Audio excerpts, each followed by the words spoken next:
ठीक है। तो पिछले वाले में जो था AR VR, ऑगमेंटेड रियलिटी और वर्चुअल रियलिटी।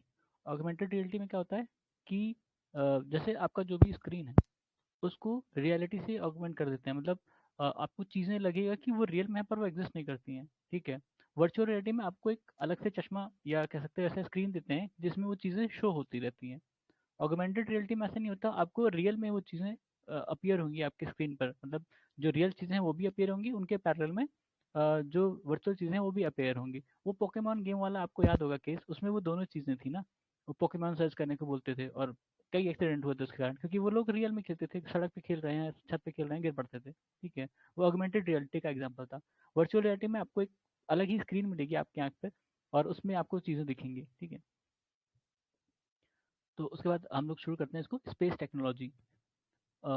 इसरो का मतलब है इंडियन स्पेस रिसर्च ऑर्गेनाइजेशन, आपको पता है। हमारे मतलब इसके जनक कौन मानते हैं स्पेस प्रोग्राम के इंडिया में? डॉक्टर विक्रम साराभाई। वैसे विक्रम अम्बालाल सारा अम्बालाल इनके पिताजी का नाम रहा होगा। डॉक्टर विक्रम अम्बालाल साराभाई। ठीक है। First satellite of India was in space Aryabhata. Aryabhata. ठीक है।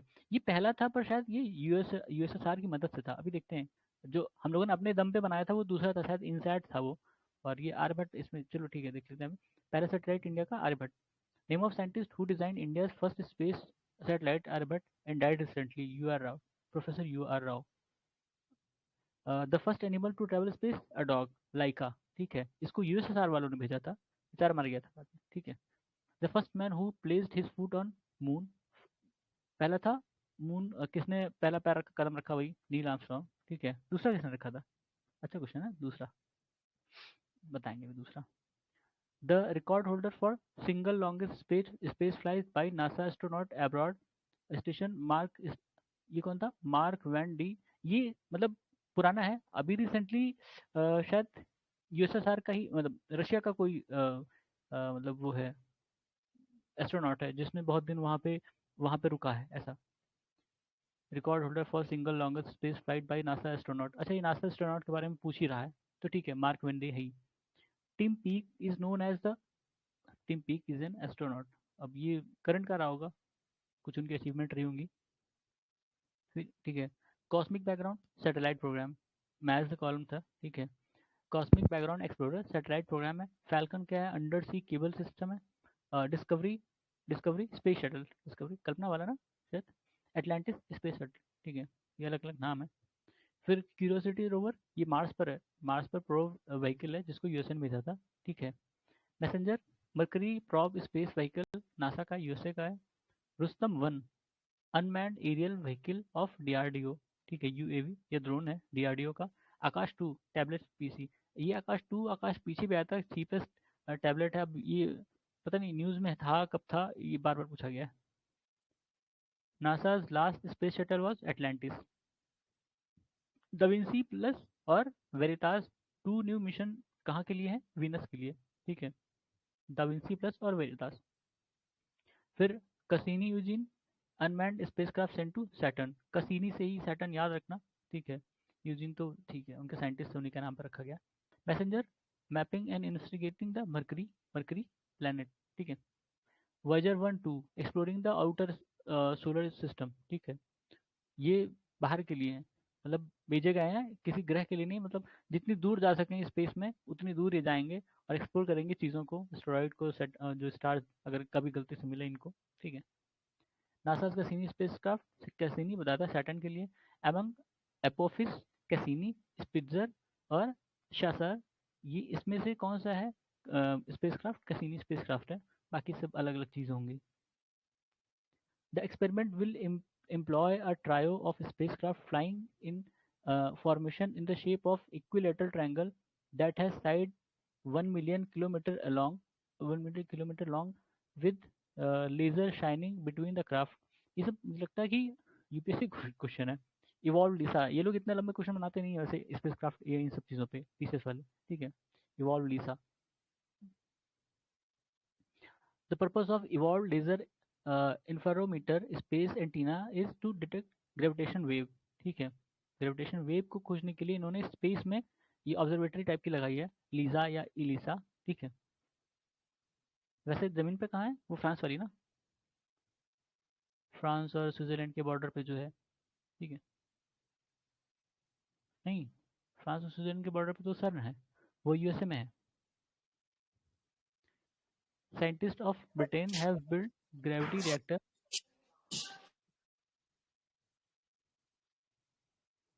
Scientist of Britain have build gravity tractor,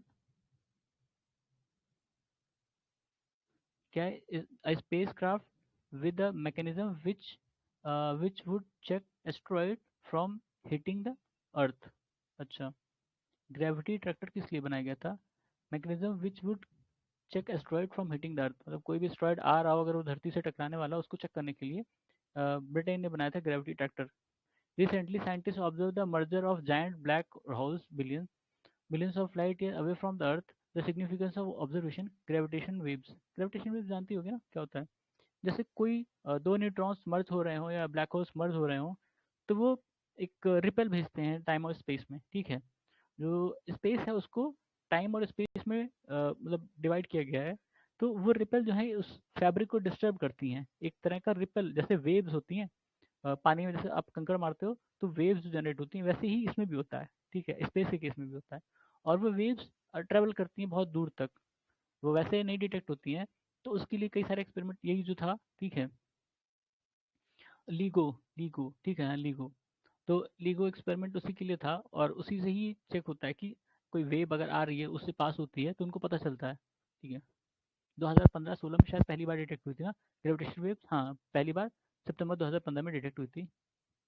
फिर following are cited by the scientist as evidences for continued expansion of universe, detection of microwave in space, observation of redshift phenomena in space, ठीक है। फिर concept of expanding universe, Doppler effect. Doppler effect बताया था मैंने, क्या होता है कि जैसे दो लाइट हैं, ग्रीन और नहीं, ब्लू और रेड।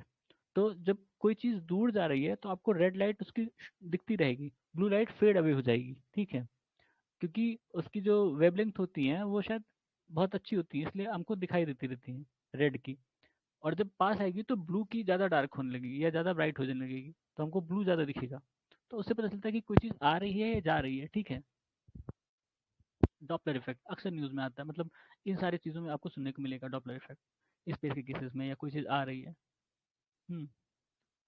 फिर क्या है, in the following phenomena prediction of Albert Einstein general theory of relativity often discuss media are, light is affected by gravity, obvious सी बात है, ठीक है।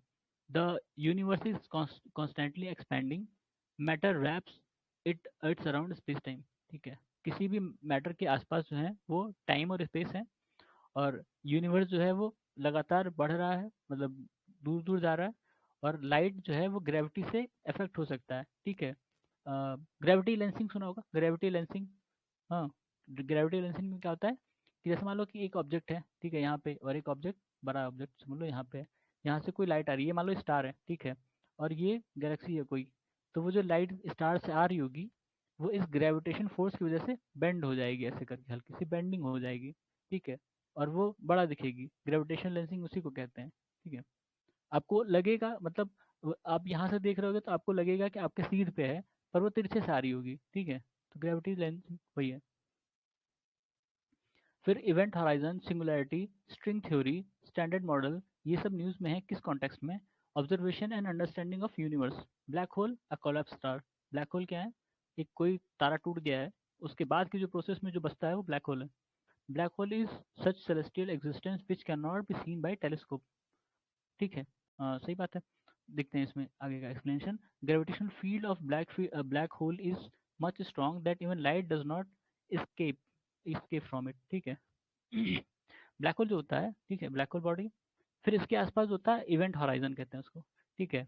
तो कोई भी चीज़ इसमें जब जाती है ना तो वो बाहर नहीं निकल पाती है, यहाँ तक आ गई तो निकल सकते हो, लेकिन अंदर चले गए तो नहीं निकल पाते। ग्रेविटेशन फील्ड इसके अंदर सबसे स्ट्रांग होगा और इवेंट हॉराइजन में, ठीक है। फिर black hole absorbs all radiation that falls on it, ठीक है। Even light can not pass, ठीक है, लाइट भी उसको स्किप नहीं कर सकती अगर इवेंट हॉराइजन के अंदर चली गई तो। The tail of comet points away from the sun, क्यों अवे फ्रॉम द सन? क्योंकि वो जो कॉमेट होता है ना उस पर आइस होता है, मतलब आइसी वो होता है कॉमेट, तो वो मेल्ट होता जाता है, ठीक है, मेल्ट होता रहता है। अगर यहाँ सन है, ठीक है, तो वो मेल्ट हो रहा है तो वो पीछे की तरफ रहेगा ना, उसके टेल पूंछ, जो पूंछ बनती रहेगी वो कॉमेट की, वो मतलब पीछे की तरफ रहेगी। The tail of comet always point away from the sun. Highly dense stars are called neutron stars. नहीं ठीक, क्यों सबसे डेंस क्यों होते हैं? जब कोई तारा टूटता है तो उसके जो सारा मटेरियल होता है वो या तो सिमट जाता है कुछ, या फिर एक्सपैंड बाहर स्पेस में चला गया। तो जो सिमट जाता है वो एक बहुत बहुत बहुत छोटे सोर्स पे सिमटेगा, इतने छोटे सोर्स पे, मतलब इसीलिए उसकी जो ग्रेविटेशन फोर्स होती है बहुत पावरफुल होती है, ठीक है, न्यूट्रॉन स्टार्स की। और जब दो न्यूट्रॉन स्टार मर्ज करते हैं तो इसीलिए वो वेव्स जनरेट होती है, ग्रेविटेशन वेव्स, ठीक है। Electrically charged particle from space traveling at a speed of several hundred kilometers per second can severely harm living being if they reach the surface of Earth. This prevent them from reaching the Earth of surface of Earth. Earth's magnetic field diverts them toward poles. अच्छा, जो charge particles होते हैं, जैसे जो सन फ्लेयर्स होते हैं, solar flares, ठीक है, सोलर फ्लेयर्स वगैरह, सोलर फ्लेयर्स हमेशा आते रहते हैं धरती की तरफ, ठीक है, धरती की तरफ आए। अब अगर ये सीधे आ गए हमारे पास, मतलब इंसान यहाँ है, जानवर यहाँ है, ठीक है, तो उनको जला देगा, ठीक है, जला देगा या कुछ नुकसान तो पहुंचाएगा ही। तो जो हमारा मतलब मैग्नेटिक फील्ड है अर्थ का, वो उनको डाइवर्ट करता है पोल की तरफ, ठीक है, हमारा पोल जो है थोड़ा सा फ्लैट है, नीचे ऊपर दोनों फ्लैट है, तो वो पोल की तरफ फ्लैट वहाँ भेजेगा, वहाँ पे कोई नुकसान नहीं है, लोग रहते भी नहीं है और कुछ होगा भी नहीं, ठीक है। मतलब रहते भी बहुत कम लोग रहते हैं वहाँ, इतनी ज़्यादा पॉपुलेशन नहीं है, और वहाँ एब्जॉर्ब हो जाती हैं चीज़ें। If a major solar storm या solar flare reaches the earth, the possible effect on earth are, क्या क्या इफेक्ट हो सकता है? ये भी शायद यूपीएससी का क्वेश्चन है जहाँ तक मुझे याद है। GPS and navigation system can could fail, GPS and navigation system could fail, power grids could be damaged, intense aurora could occur over much of the earth, orbit of satellite could be disturbed, shortwave radio communication of aircraft flying over polar region could be interrupted। मतलब कई सारे effect हो सकते हैं, तो उसमें से ये चीज़ें लिस्टेड थी और ये सारी सही चीज़ें, ठीक है। अगर सोलर फ्लेयर्स अर्थ पे आ जाएं तो क्या क्या हो सकता है, ये सारी चीज़ें हो सकती हैं। The space shuttle loses radio contact with ground station for a while during landing on earth, ये assertion था। रीजन क्या है? The space shuttle enters atmosphere, the shuttle's surface temperature increases with which ionize the surrounding air।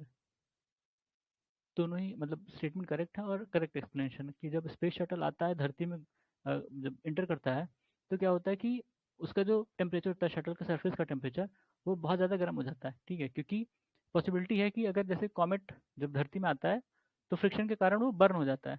Space shuttle चलो burn नहीं होता, लेकिन उसका temperature बहुत हाई हो जाएगा, ठीक है, तो वो डिस्कनेक्ट हो जाएगा जो भी उनके ग्राउंड स्टेशन है उससे, ठीक है। फिर following statement are correct. FM transmission of music, अच्छा करेक्ट स्टेटमेंट था जिसमें कई सारे रहेंगे, तो उसमें से जो करेक्ट है वो बता रहा है। FM transmission of music is very good quality because atmospheric और man made noise which are generally frequency variation can do little harm. A geostationary satellite is at an approximately height of 36,000 kilometre, ठीक है। जियो stationery satellite का concept आप जानते ही होंगे। जैसे ये satellite है, इसको जब धरती से देखोगे तो ये हमेशा एक ही जगह एक ही पोजीशन में दिखेगा, ठीक है। धरती रोटेट कर रही है, ये भी रोटेट कर रहा है, पर ये इसकी स्पीड सिंक्रोनाइज होगी धरती से, तो ये आपको जहाँ भी रहेगा आपको कांस्टेंट उसी पोजीशन पे दिखेगा, लगेगा कि अच्छा ये तो यहीं पे है, सुबह भी उसको यहीं देखा था, ठीक है, क्योंकि वो उसी स्पीड से रोटेट भी कर रहा है जिस स्पीड से धरती रोटेट कर रही है, ठीक है। और जो जियोसिंक्रोनस सैटेलाइट होती हैं, ये इक्वेटर के ऊपर होती हैं, ठीक है, इक्वेटर के एकदम एग्जैक्टली ऊपर होंगी, ठीक है। तो आपके यहाँ जो डिश एंटीना होंगे केबल वाले, देखना उनका मुंह होगा ना साउथ की तरफ होगा। क्यों साउथ की तरफ क्यों होगा? क्योंकि हमारे जो मतलब इंडिया है, इंडिया के साउथ में इक्वेटर पड़ेगा, ठीक है, इसलिए जो एंटीना है उनका मुंह जो है वो इक्वेटर की तरफ, मतलब साउथ की तरफ होगा। फिर satellite use for telecommunication rely are kept in geostationary orbit. A satellite is said to be in such an orbit. The orbit is geosynchronous, orbit is circular, orbit lies in the plane of Earth's equator। अभी बताया था, ठीक है, अर्थ के equator में रहेगा, अर्थ के equator के ऊपर ही रहेगा, उनके उसके प्लेन में रहेगा, ठीक है। और अर्थ जहाँ भी है और उसी के हिसाब से आपके जो एंटीना होंगे उनका डायरेक्शन होगा, क्योंकि वो हमेशा उसको फेस करेंगे ना, सैटेलाइट को। तो वो अगर साउथ डायरेक्शन में है तो एंटीना भी साउथ डायरेक्शन में होगा। जियोस्टैटिक पोजिशन इज, जियोस्टैटिक पोजिशन इज क्या है? When the object move around the earth with velocity commensurate with the velocity of earth such that it maintain fixed position in relation to some place of earth। बताया था कि जियोस्टैटिक या geosynchronous क्या है, मतलब अर्थ की रोटेशन से सेट सेट वो सिंक्रोनाइज है इसका सैटेलाइट का जो लोकेशन है, ठीक है। तो आप हमेशा एक जगह से उसको ऊपर देखोगे कि हाँ यहीं पे है वो, ठीक है। धरती पूरा 360 डिग्री घूम जाए लेकिन आपको वो वहीं पे दिखेगा, उसी लोकेशन पे।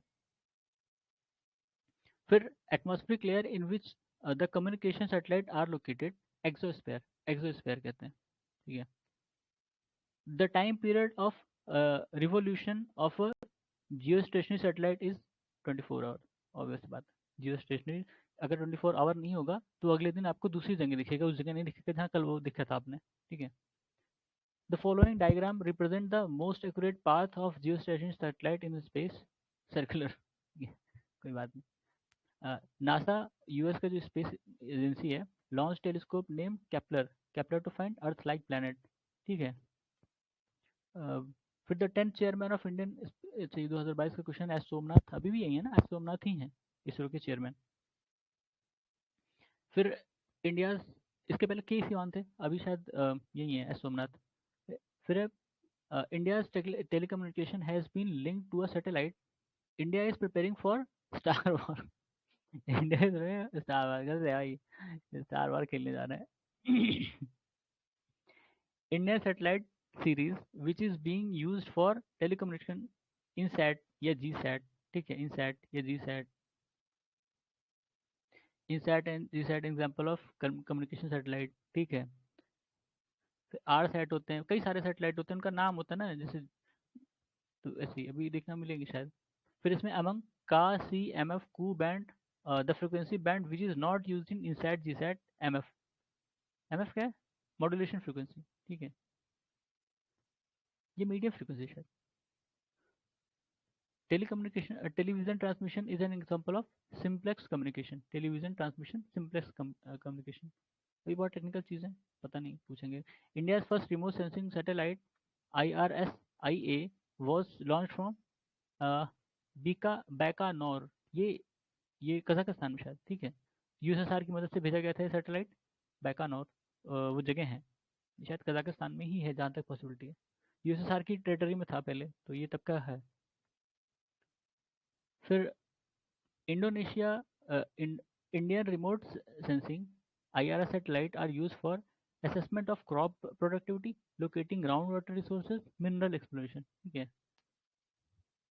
फिर satellite images, remote sensing data are use for the measurement estimation of chlorophyll, अच्छा ये भी यूपीएससी क्वेश्चन है, और ये शायद ये पहला ऑप्शन सबने गलत मार्क किया होगा, काफ़ी लोगों ने गलत किया होगा, ठीक है।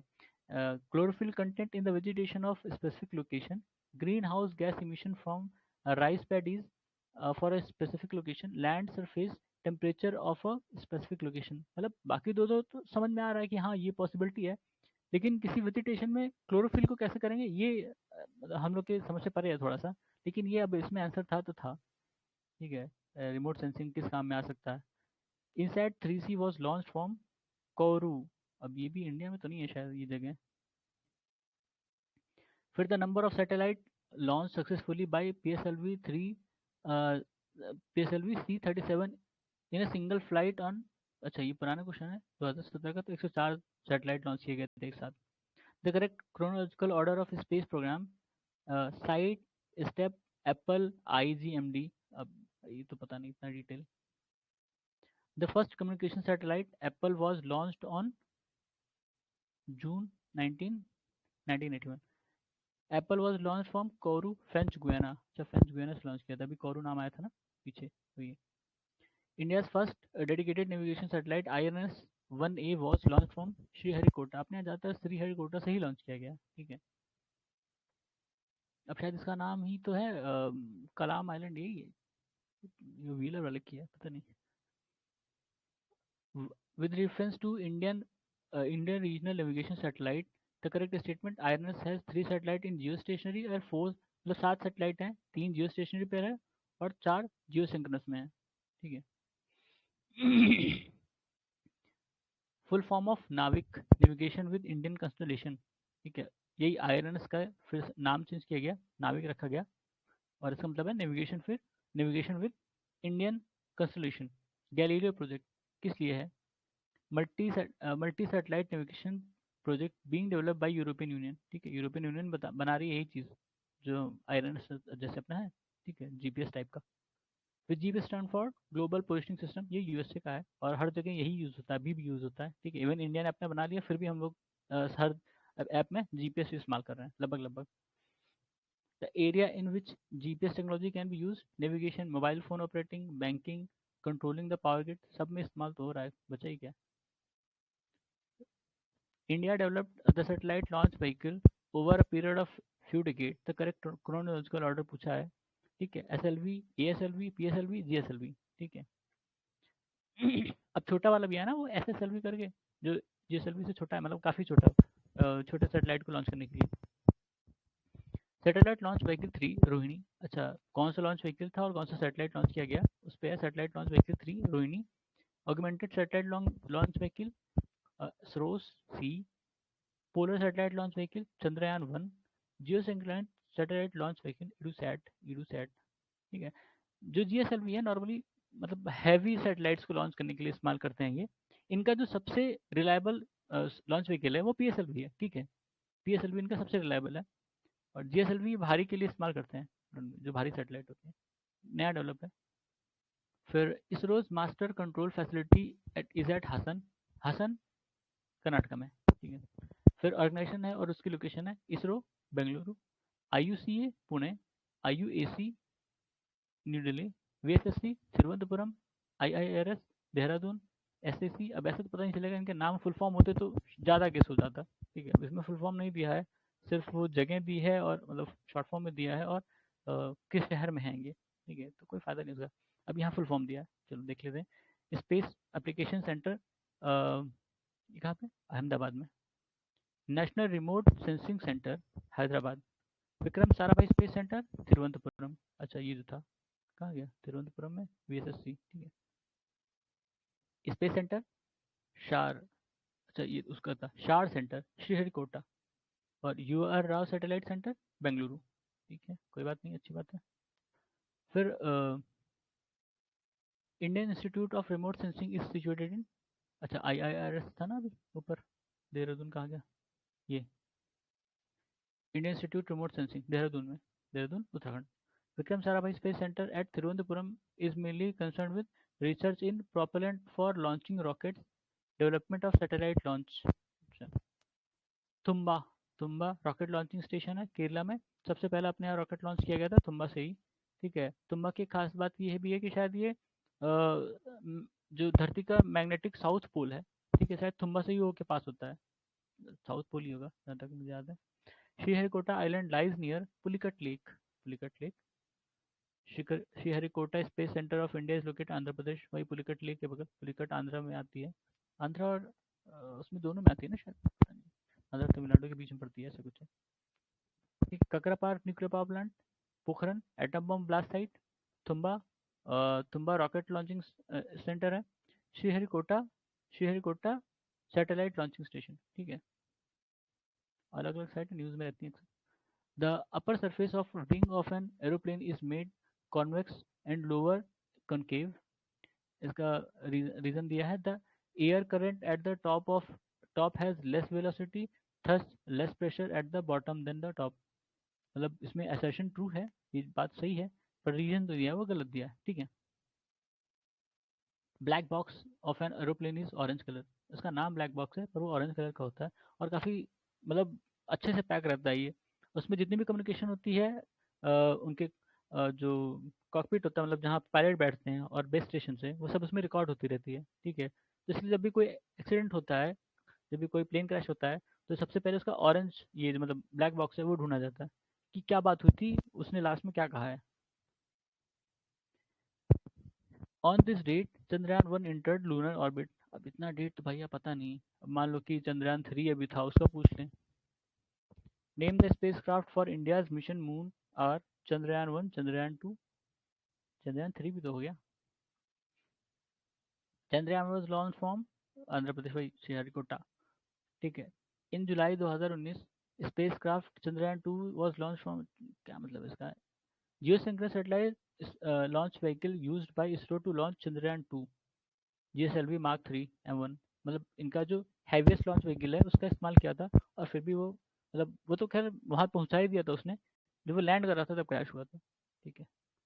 आधा सफल था मिशन, पूरा नहीं फेल हुआ था।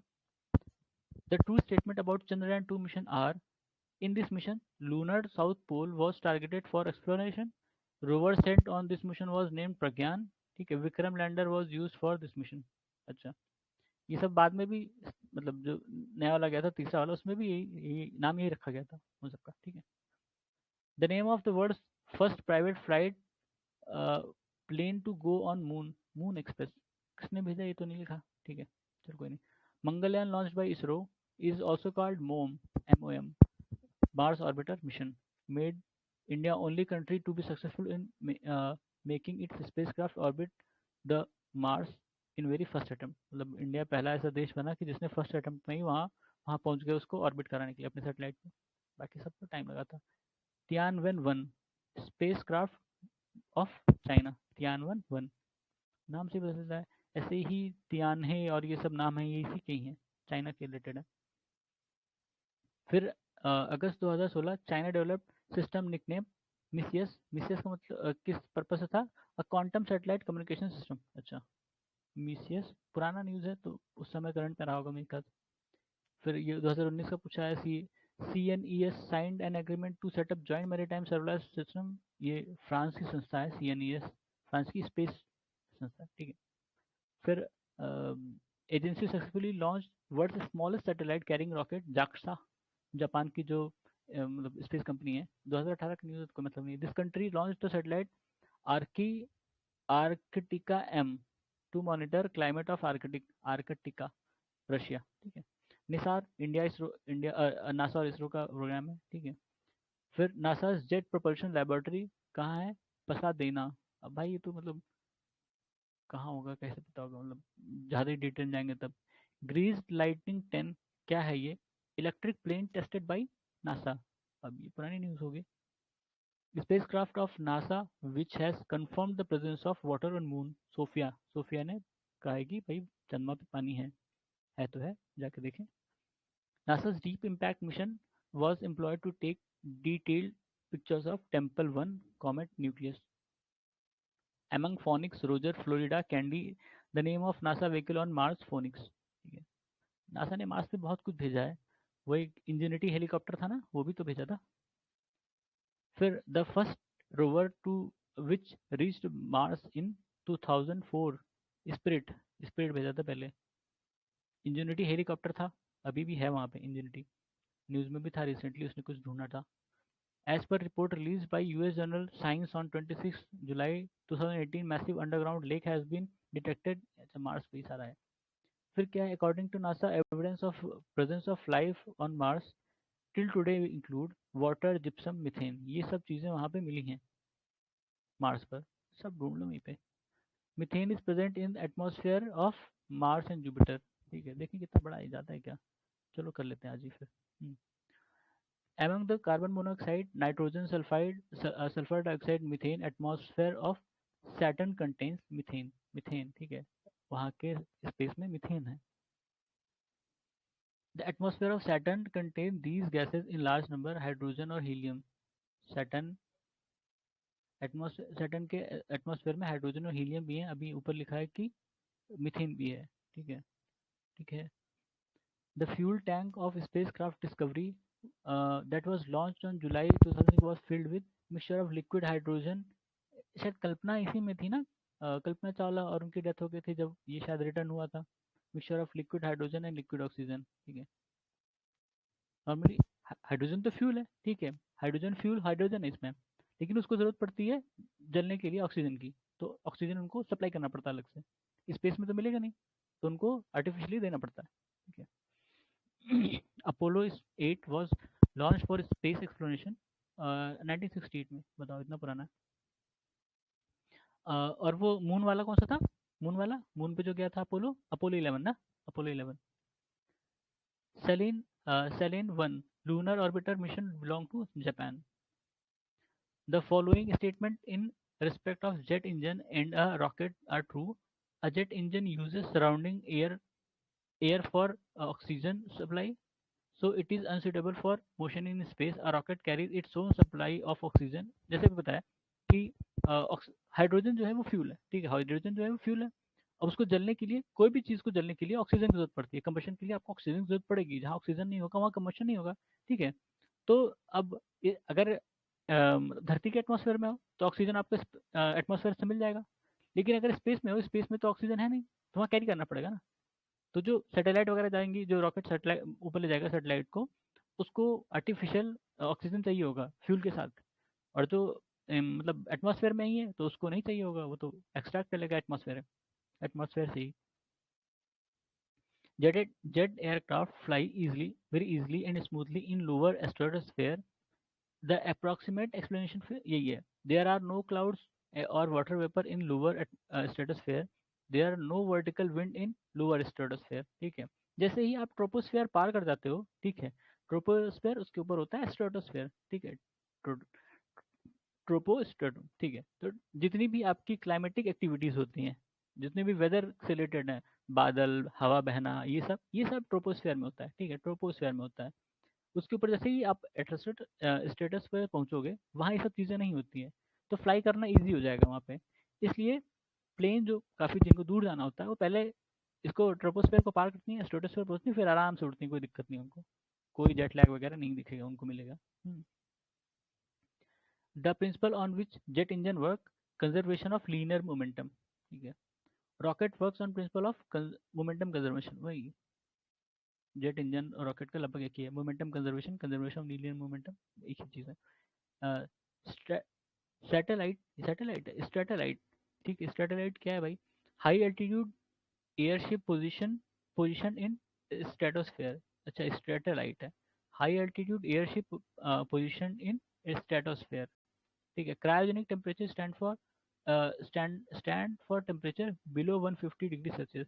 क्रायोजेनिक या क्रायोजेनिक जहाँ भी इस्तेमाल हो, मतलब low temperature, freezing point temperature वैसा होता है वो, ठीक है। तो 150 डिग्री सेल्सियस के नीचे होगा तो वो क्रायोजेनिक टेम्परेचर माना जाएगा।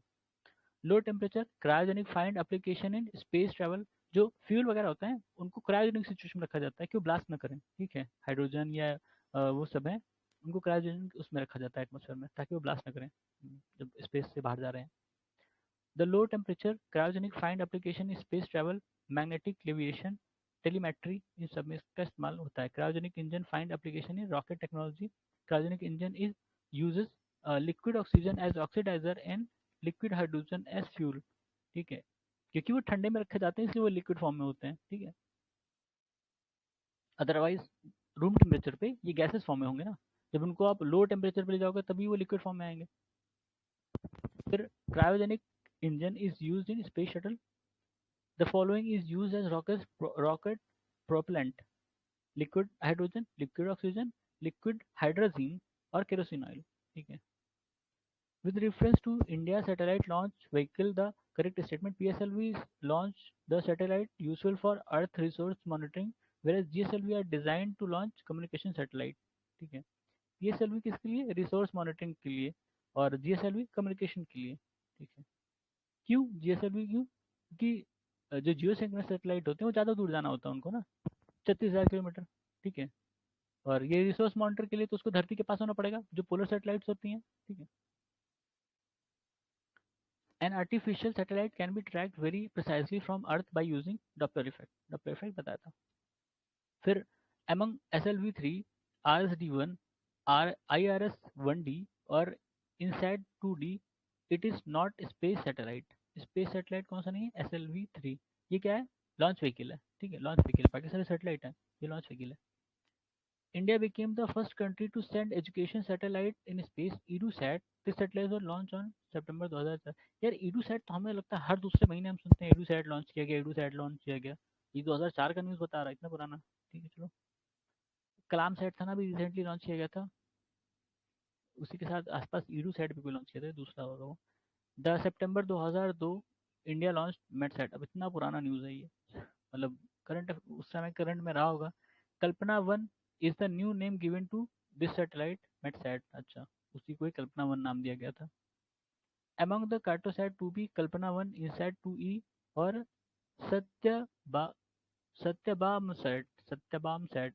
द एकेडमिक इंस्टीट्यूट सैटेलाइट, भाई छोटा नाम ढूंढ लेते हैं, सत्यबाम सेट।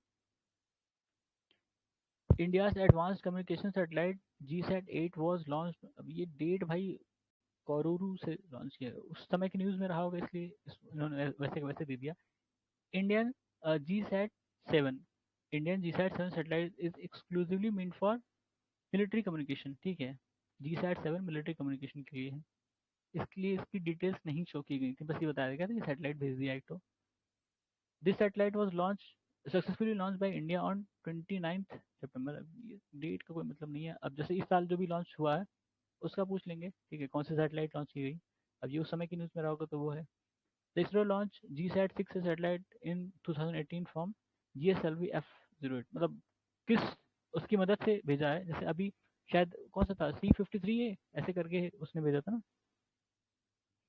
फिर in the context of space technology, Bhuvan is a Jio portal of ISRO with 3D imaging capabilities. ठीक है, तो अभी इसको यहीं विराम देते हैं, बाकी का बाद में देखेंगे। धन्यवाद।